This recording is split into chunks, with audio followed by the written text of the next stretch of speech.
Durante el Foro Empresas del Futuro, la disrupción y transformación de las empresas, al que estamos dando apertura, contaremos con las intervenciones de consultores, expertos en el área de TI, marketing y gerencia general para discutir los retos que enfrentan las empresas en materia de transformación digital.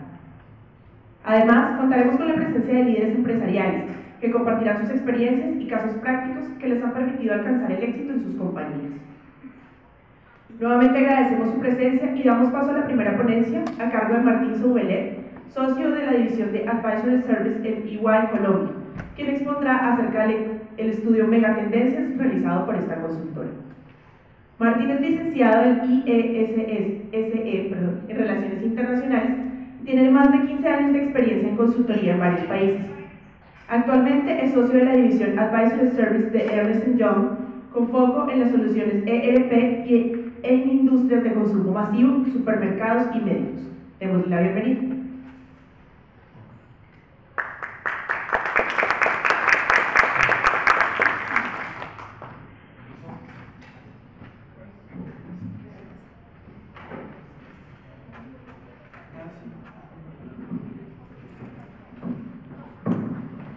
Hola, buenos días.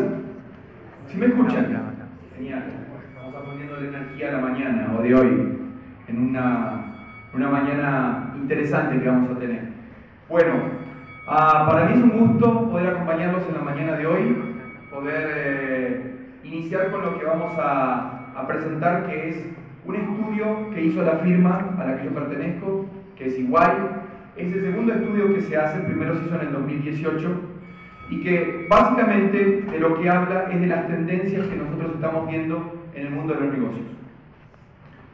De alguna forma, lo que hemos nosotros visto en nuestros estudios es que existen ciertas tendencias que son disruptivas y que tienen que tener un enfoque con una dualidad bastante compleja de poder procesar por todos nosotros.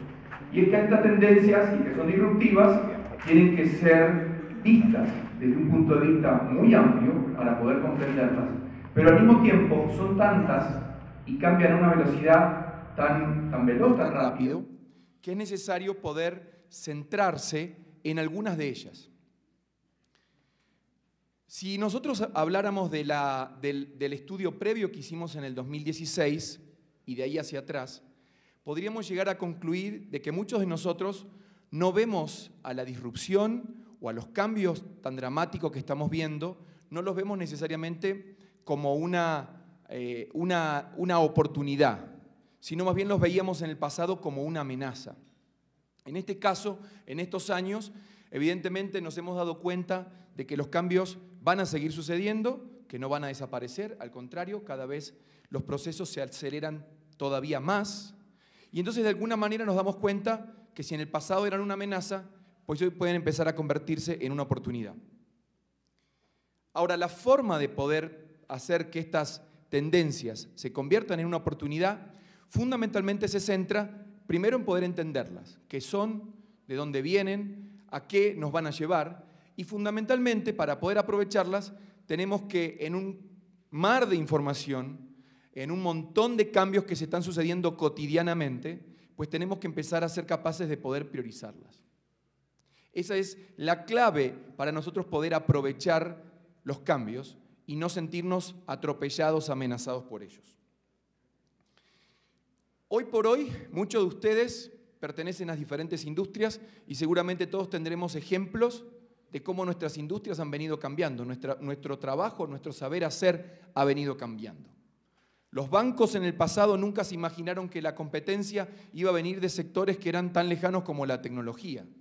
O las empresas automotrices no se imaginaron que hoy empresas que se dedicaban a hacer celulares iban a ser absolutamente relevantes en la fabricación de células, de baterías, en la movilidad del futuro. Es decir, una de las cosas que estamos viendo es que si no ampliamos nuestro espectro para entender de dónde pueden venir esas oportunidades o esas amenazas, pues nos vamos a quedar en el pasado.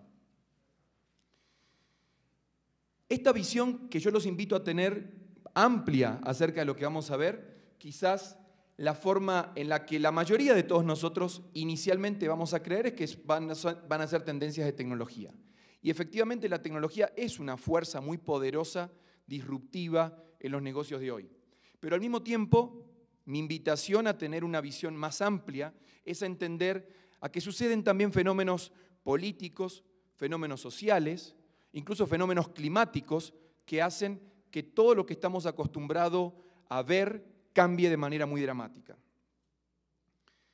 Entonces, en esa disrupción que yo les voy a presentar hoy a través de 10 megatendencias que les voy a estar compartiendo, quizás lo más importante es tratar de poder entender que para nosotros vamos a tener que siempre coexistir con esa dualidad de tener una visión amplia, al mismo tiempo que ser capaces de ver cuáles son las más relevantes para nuestro negocio y poder priorizarlas.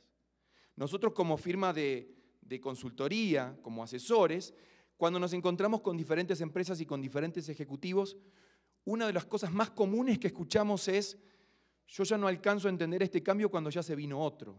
No soy capaz de entender la técnica, de controlarla, de dominarla como lo sabíamos hacer en el pasado. Y la realidad es que eso ya no es posible. Por eso que para nosotros hoy tener una estrategia es tratar de navegar las aguas del cambio, priorizando aquellas cosas que son más o menos relevantes en el hacer de los negocios nuestros cotidianos. Dentro de las 10 tendencias vamos a arrancar por la primera, que es la industria redefinida. ¿Qué queremos decir con que la industria ha sido redefinida? Es que el concepto de industria, incluso la realidad de nuestras industrias, se han redefinido y se han reinventado.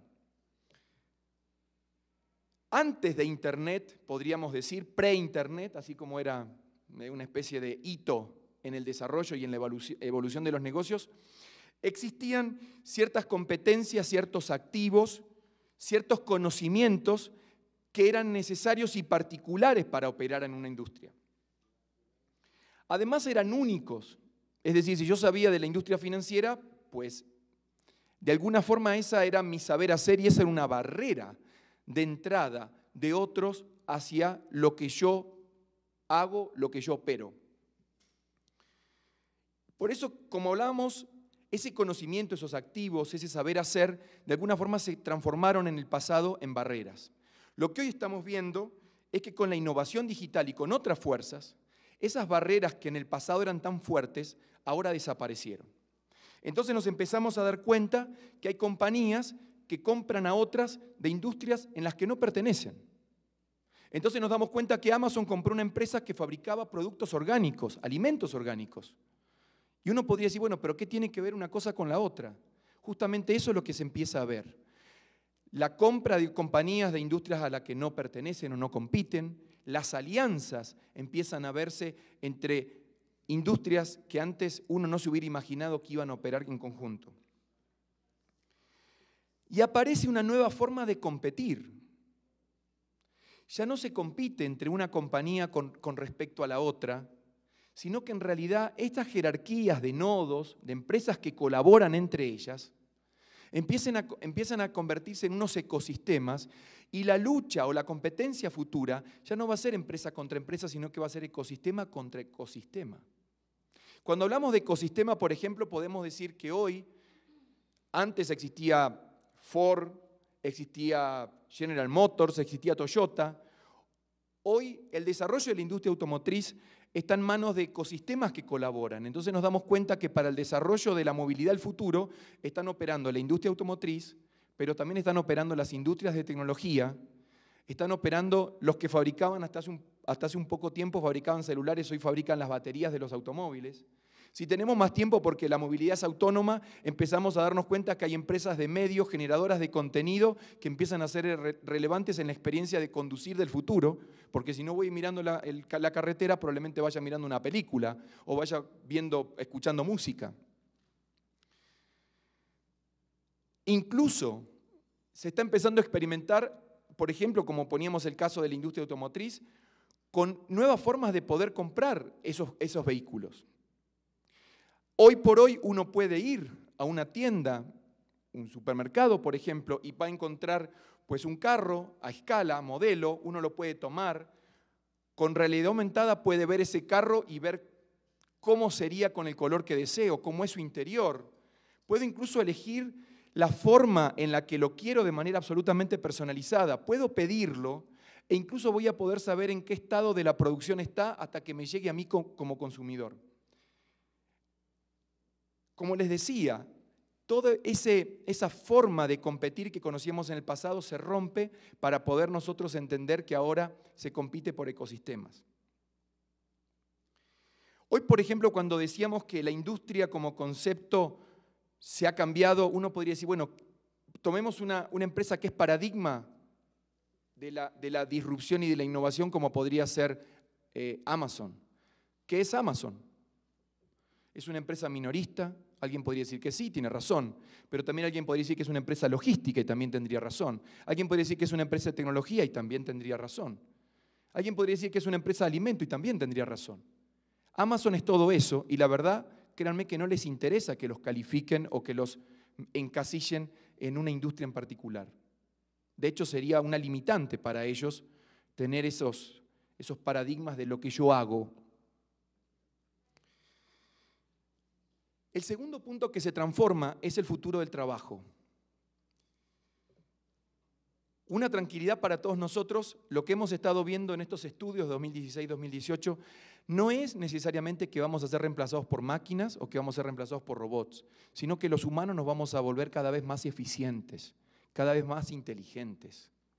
Entonces, lo que sí se puede percibir es que algunas tareas que en el pasado eran monótonas, eran repetitivas, van a quedar en manos de herramientas automatizadas.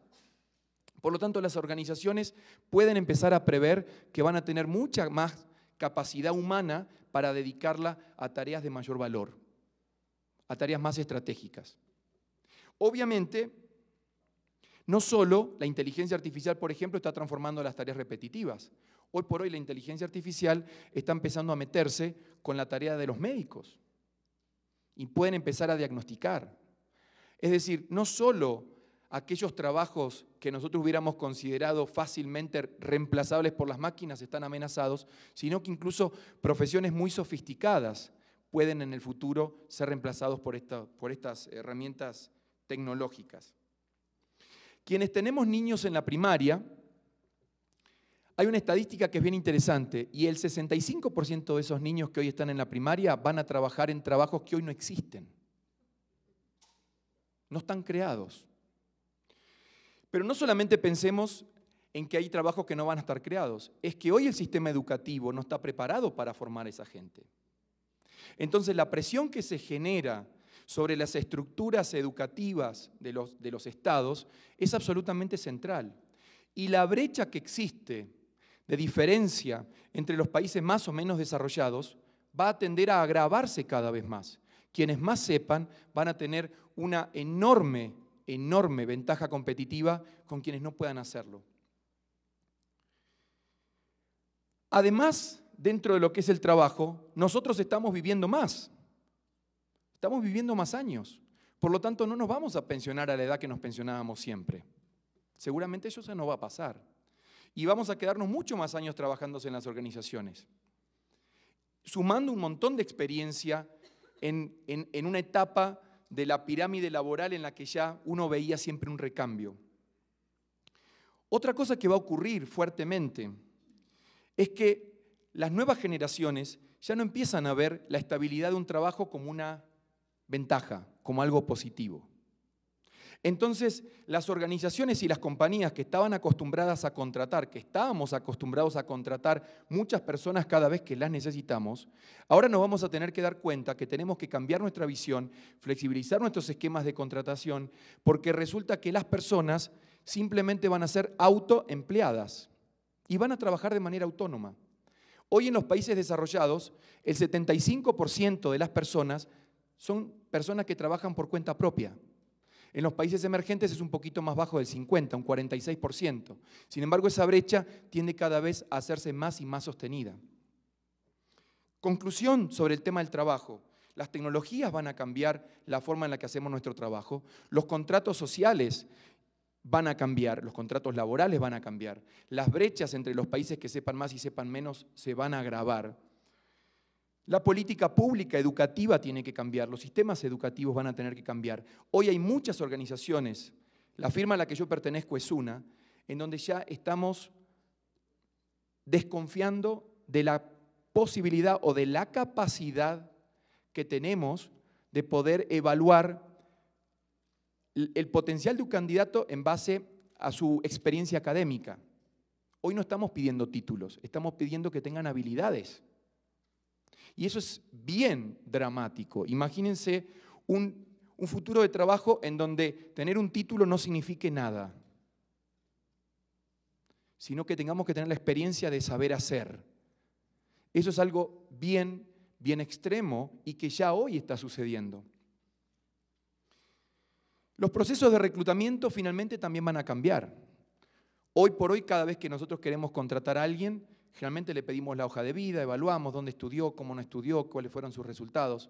Sin embargo, hay herramientas como la inteligencia artificial que vamos a poder hacer que esos mismos candidatos nosotros sepamos qué dicen en las redes sociales, cómo reaccionan frente a fenómenos polémicos, políticos o sociales, cuáles son sus posiciones, sus opiniones, si tienen aversión o no al riesgo.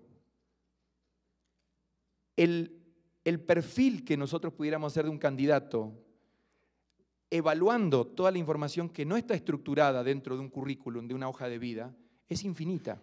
Y eso hoy es posible, absolutamente posible.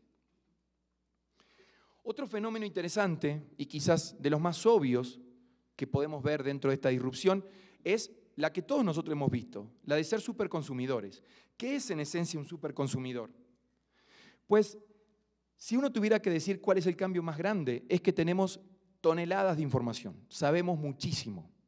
Y es más, las organizaciones saben mucho de nosotros. Y como sabemos que ellos saben de nosotros, nos ponemos cada vez más exigentes. Queremos que nos reconozcan, queremos que sepan que nosotros somos distintos. Entonces ya no me sirve entrar a un supermercado y que en la entrada alguien me dé un folleto sobre las promociones, porque si hay promoción de pañales descartables esta semana, a mí, con hijas de 15 años, ya no me interesa. Eso para mí no es relevante. Es más, no solo no es relevante, es que hasta me parece casi un atropello que no desconozcan lo que consumo. Si todos los años, cada vez que compro en una caja, saben exactamente lo que yo consumo. ¿Por qué no usan esa información de manera inteligente? Saben cuánto vivo, saben probablemente o pueden inferir casi que cuántos ingresos hay en mi casa. Podrían hacer algo mucho más inteligente que simplemente dar un folleto. Eso es lo que yo espero. Quienes usamos, por ejemplo, Amazon y compramos en línea desde hace mucho tiempo, quizás 10 años, 12 años, 15 años, nos vamos a dar cuenta, quienes hagan esa experiencia, que cada vez es más lindo entrar a Amazon. Porque no es un Amazon, es mi Amazon. Es el que me muestra las cosas que a mí me gustan.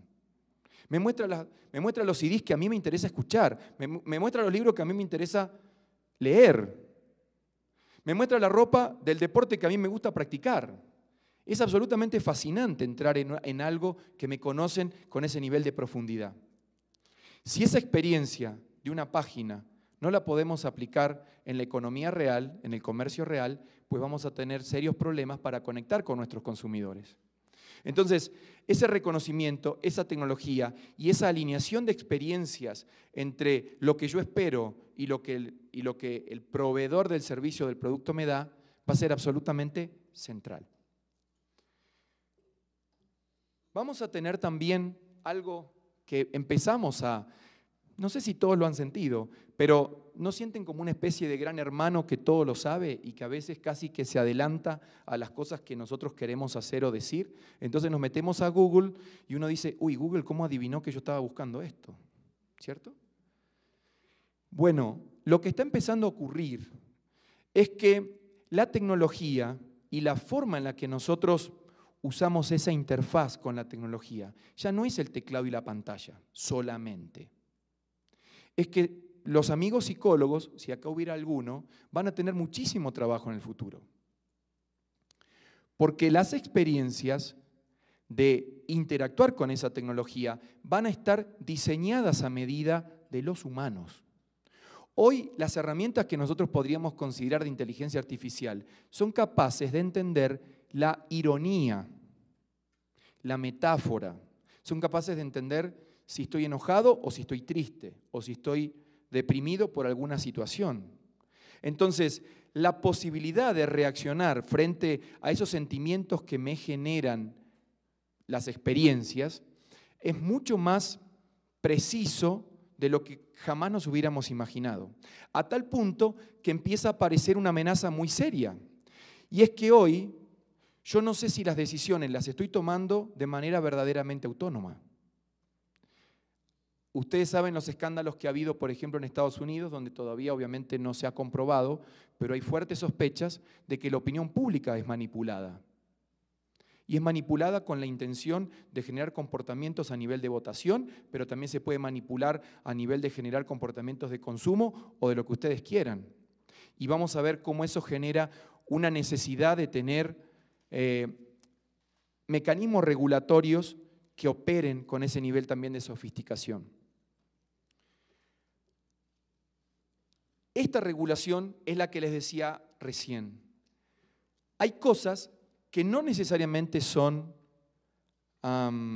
ilegales, pero cuando yo estoy metiéndome en un plano de innovación y de disrupción tan grande, empiezan a haber límites éticos que tiene que alguien empezar a ordenar o a corregir. Por ejemplo, yo quiero seguir siendo feliz en Amazon, pero quiero sentir que todavía tengo autonomía en mis decisiones.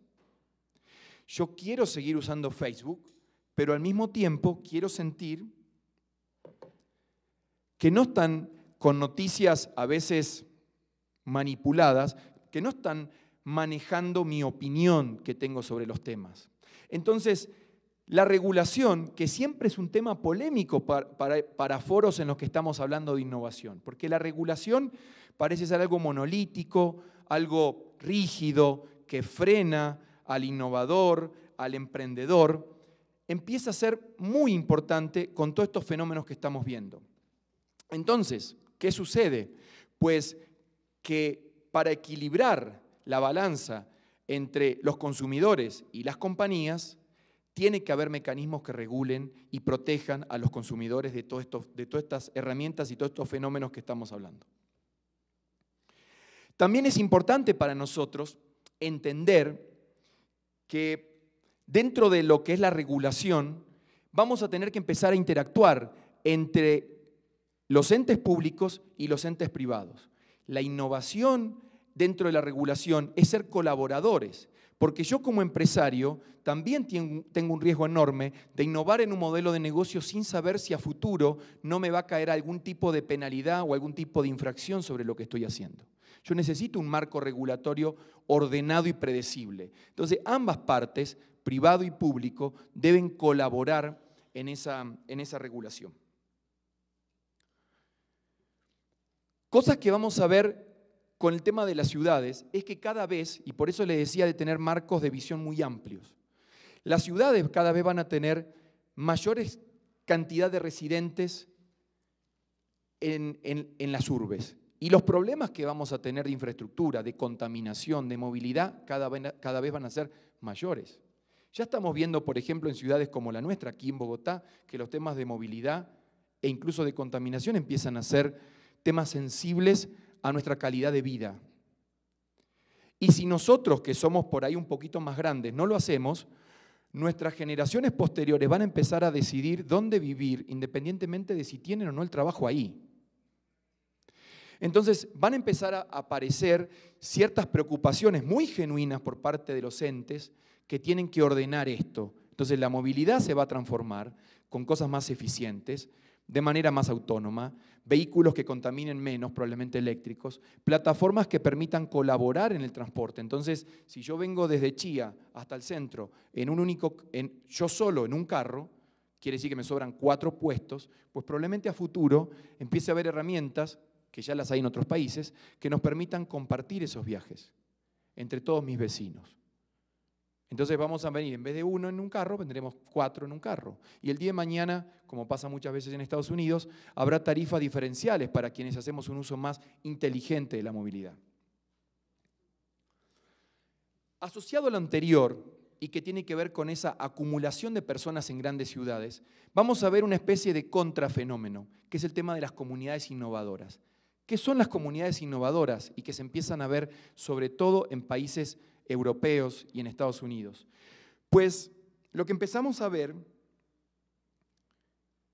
es que aunque las personas siguen prefiriendo vivir en centros urbanos, ¿sí?, Nosotros hicimos un estudio en Australia en donde vimos que los ciudadanos o las personas siguen prefiriendo las ciudades por tener más accesibilidad a servicios básicos como luz, como agua, como servicios básicos y elementales, pero también queremos agilidad en los procesos, en la administración, en el pago de impuestos, en una cantidad de gestiones que nosotros cotidianamente tenemos que hacer. La comodidad de tener todo relativamente cerca, la seguridad, sentirnos protegidos en todo momento, en todo lugar, los espacios abiertos, ecológicos, que podamos colaborar y compartir con otras personas que pertenecen a esa comunidad, y las oportunidades económicas, sociales, culturales que una ciudad me ofrece. Entonces el fenómeno de migración de los centros, rurales hacia las ciudades es un fenómeno que se va a incrementar cada vez más. Lo que estamos diciendo es, ya las ciudades grandes no dan abastos, los problemas son demasiado serios y los gobiernos están suficientemente preocupados para innovar con otras comunidades más pequeñas, con menos gente, que van a empezar a tener autonomía y en donde en muchos casos va a empezar a existir esta colaboración entre lo público y lo privado para poder desarrollarlas. Son las empresas las que vamos a ir a esos sitios a llevar el trabajo porque los trabajadores ya no están dispuestos a ir a donde nosotros estamos. La calidad de vida empieza a ser algo más importante o mucho más importante que lo que era en el pasado para las generaciones anteriores. Otra cosa que va a suceder es el tema de la salud, que se va a reinventar. Nosotros la tecnología que todo lo logra nos va a permitir a nosotros tener un cambio de paradigma. Nuestra salud ahora va a ser mucho más predictiva. Alguien va a poder saber, de acuerdo a mi genoma, cuáles son las enfermedades que probablemente vaya a tener a lo largo de mi vida. Además puede ser personalizado. Hoy hay un montón de dispositivos que yo puedo utilizar que me miden desde cuánto dormí a la noche, en la semana o al mes, desde cuál es mi estrés promedio, de cuál es mi ritmo cardíaco, la presión que tengo, etcétera, etcétera, etcétera. Por lo tanto, alguien con toda esa información, más mis características personales, podría perfectamente predecir cuáles son los riesgos que tengo a nivel de salud. Y obviamente, es mucho más fácil predecir y evitar que alguien se enferme que corregir cuando ya se enfermó. Hoy por hoy, una de las cosas interesantes que nos están sucediendo es que se están dando dos fenómenos: el envejecimiento cada vez más grande de la población y a su vez también que nos convertimos en personas muy sedentarias. Ese sedentarismo ha generado ya hace 2 años que haya más enfermos en el mundo de obesidad que de desnutrición. Es algo realmente muy llamativo que eso nos esté pasando hoy. Por lo tanto, para que no se quiebren los sistemas sanitarios, la salud se va a reinventar y va a ser mucho más, como decíamos, predictiva que correctiva. También vamos a ver algunos cambios en los que tiene que ver con la comida. La comida para nosotros está sufriendo diferentes revoluciones. En el 1960, la primera revolución agrícola fue la mecanización. Actualmente estamos viviendo una revolución que es la de la biotecnología, en donde hay animales genéticamente modificados o plantas que se cultivan, que son resistentes a ciertas plagas o a ciertos agroquímicos, diseñados genéticamente. En el 60, un agricultor alimentaba a 26 personas. Hoy, un agricultor alimenta a 155 personas. Para el 2050, un agricultor debería alimentar 265 personas. Y esta es la tercera revolución que se va a vivir a nivel de los alimentos. El agro, en este momento, genera el 24% de todos los gases de efecto invernadero. Consume el 70% de todo el agua dulce disponible y ocupa el 40% de toda la superficie habitable. Estas cifras que les estoy contando son insostenibles, no se pueden mantener. La proteína, yo siendo argentino, la verdad, anoche no sabía si decirlo o no decirlo, pero se los voy a contar. Cada 100 calorías que le metemos a un animal, se producen 3 de salida. Es tremendamente ineficiente generar carne. Produce o consume 20% más de tierra que la agricultura y 20% más de efecto invernadero que la agricultura, que la producción agrícola. Si todas las vacas del mundo fueran un país, ese país sería el tercer país más contaminante de la Tierra. Imagínense ustedes lo que implica. Entonces, ¿qué podemos esperar en esta revolución a nivel de los alimentos? Pues que las proteínas empiecen a ser proteínas de diseño. Es decir, no lo va a producir un animal y lo vamos a producir en un laboratorio. Probablemente va a saber igual, pero va a ser mucho más eficiente. Van a empezar a aparecer las granjas verticales. Entonces, en vez de ocupar amplias extensiones, muy extensivas de territorio, pues vamos a empezar a ver las granjas verticales. Eso tiene grandes beneficios. Podemos controlar el clima, podemos controlar las plagas, podemos controlar las malezas y además podemos llevar la producción a los centros donde se consume, haciendo mucho más eficiente todo lo que es el transporte y permitiendo tener los productos frescos en el lugar donde se vayan a consumir.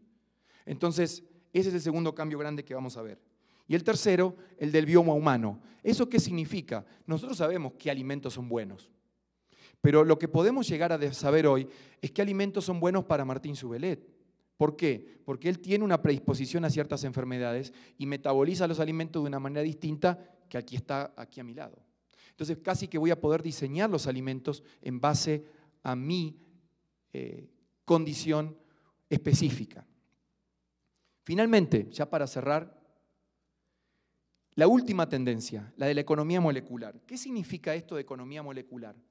Fundamentalmente que empiezan a aparecer herramientas que combinadas generan toda una transformación en los procesos productivos. Yo hoy puedo tener temas como robótica, la impresión en 3D tridimensional, el ensamblaje de grandes piezas que controladas, incluso a distancia, me podrían permitir producir casi cualquier cosa en cualquier lugar. Hoy puedo producir en el espacio, podría producir donde se me diera la gana.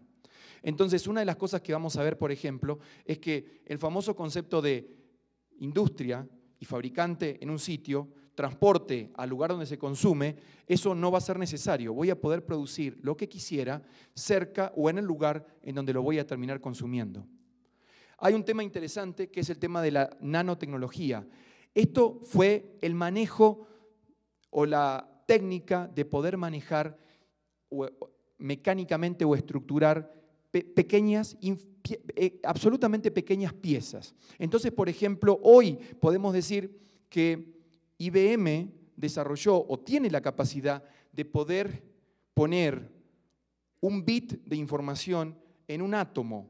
Para que ustedes se den una idea, podríamos en una moneda de $1 centavo, podríamos acumular 26 millones de canciones del tamaño de Apple Music. Hoy estamos combatiendo el cáncer con moléculas que están siendo inducidas a través de la luz. Estamos diseñando materiales que directamente no existen en la naturaleza y no solo los descubrimos en el laboratorio, sino que los diseñamos en el laboratorio para una función específica. La industria aeronáutica está experimentando con el grafeno, que es algo mucho más resistente y mucho más liviano que los materiales actuales, lo que podría traer una revolución gigante en el consumo de combustible, en la contaminación de la industria de aviación y obviamente hasta en los pasajes que vamos a pagar en los aviones que vamos a usar dentro de 30 o 40 años. Eso es el último de las tendencias, el de la economía molecular. Y de alguna manera, y como para cerrar todo esto, lo que les quise transmitir no son todas las tendencias, hay muchísimas más. Es más, me arriesgo a decir que si este estudio lo desarrollamos o lo presentamos hace 3 meses, hoy seguramente ya cambió. Hay algunas cosas que probablemente ya quedaron desactualizadas y esa es pues, la tarea de todos los que tenemos la función de diagnosticar, analizar y proyectar hacia dónde vamos como economías. Es para mí un gusto haber estado con ustedes y finalmente este estudio, si a alguien le interesa, es público, con lo cual en la página de nosotros de aquí de Colombia o Global van a poder encontrarlo para poder leerlo con mucho más detalle. De verdad que les agradezco mucho la paciencia de haberme escuchado estos 30 minutos. Gracias.